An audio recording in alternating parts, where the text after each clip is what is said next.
अयोध्या की स्टोरी।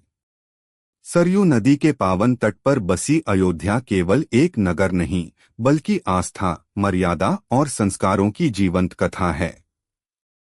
कहा जाता है कि इस नगरी की स्थापना स्वयं मनु महाराज ने की थी। समय के साथ यह इक्ष्वाकु वंश की राजधानी बनी, जहां धर्म और कर्तव्य जीवन की नींव थे।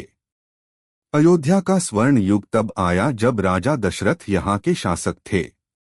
वर्षों की तपस्या के बाद उन्हें 4 पुत्रों का वरदान मिला: राम, लक्ष्मण, भरत और शत्रुघ्न। इनमें सबसे ज्येष्ठ राम, जो आगे चलकर मर्यादा पुरुषोत्तम कहलाए। राम का जीवन ही अयोध्या की आत्मा बन गया।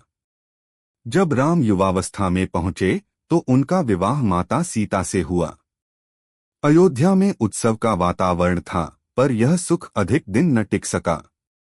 कैकेयी के वरदान के कारण राम को 14 वर्ष का वनवास मिला। उस दिन अयोध्या की गलियां रो पड़ी, सरयू का जल भी मानो उदास हो गया। फिर भी राम ने पिता की आज्ञा को सर्वोपरि माना और बिना विरोध वन की ओर चले गए।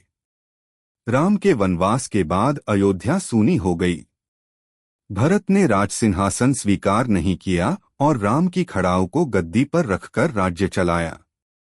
यह दृश्य आज भी त्याग और भाईचारे की मिसाल है। 14 वर्षों के बाद जब राम लौटे तो अयोध्या दीपों से जगमगा उठी। उसी दिन की स्मृति में दीपावली मनाई जाती है। राम का राज्य रामराज्य कहलाया, जहां न्याय, करुणा और समानता थी। आज भी अयोध्या में राम की गूंज है, मंदिरों की घंटियों में, सरयू की लहरों में और श्रद्धालुओं के हृदय में। अयोध्या हमें सिखाती है कि सच्ची शक्ति राज में नहीं, बल्कि मर्यादा, धर्म और त्याग में है।